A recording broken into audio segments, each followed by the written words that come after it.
President George H. W. Bush's last words were to son, "I love you, too." President George H. W. Bush told his son George W. Bush "I love you" in his last words before the former leader of the county died on Friday, a source close to the Bush family said Saturday. The last words of the 41st president were first. The source said that President George W. Bush was on speakerphone with his father to wish him goodbye as Bush Sr.'s health was failing. George W. Bush told his father that he had been a wonderful dad and that he loved him, and George H. W. Bush replied "I love you, too," with his last words. George H. W. Bush, 94. He had a disease similar to Parkinson's. The Times reported that Bush's health had been fading in the past several days, and his former Secretary of State and longtime friend James A. Baker III arrived at his Houston home to check on him. Bush grew alert and reportedly asked Baker, "Where are we going, Bake?" And Baker replied, "We're going to heaven," the Times reported. "That's where I want to go," Bush said, according to the Times. He died 13 hours later, surrounded by friends and members of his family, the newspaper reported. Baker told the Times that it was as gentle a passing as I think you could ever expect anyone to have. And he was ready.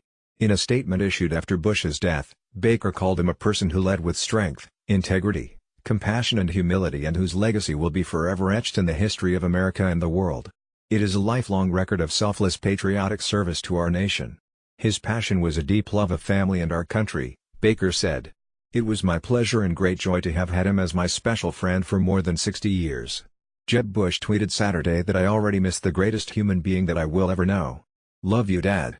His son, Jeb Bush Jr., nothing gave his grandfather more joy than service to others. His leadership taught us to be kinder and gentler, to love each other, Jeb Bush Jr. said. We will miss him dearly. Bush will lie in state at the Capitol Rotunda in Washington beginning on Monday, and the public will be able to pay their respects through Wednesday morning. It was announced by congressional leaders.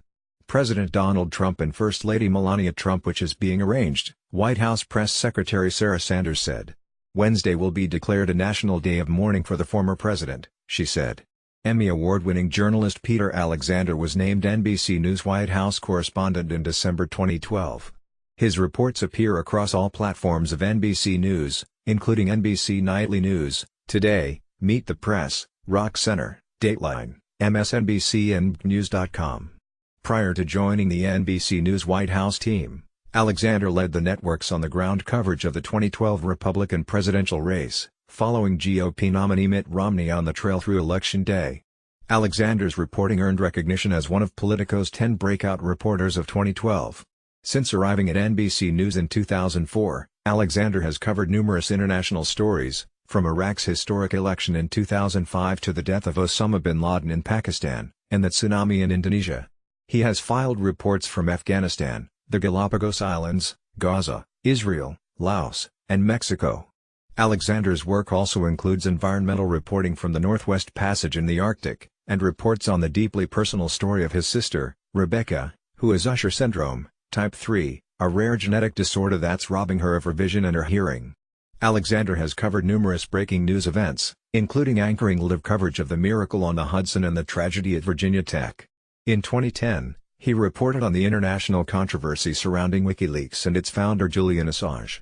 In addition to his news responsibilities, Alexander has also served as an NBC Sports host, and covered both the 2008 Beijing Olympic Games and the 2010 Vancouver Olympic Games.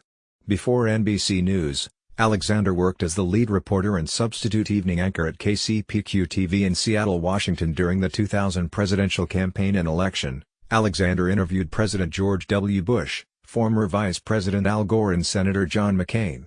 Prior to KCPQ-TV, Alexander worked at KHQ-TV in Spokane, Washington and WIKI-TV in Lexington, Kentucky, a recipient of the prestigious Edward R. Murrow Award.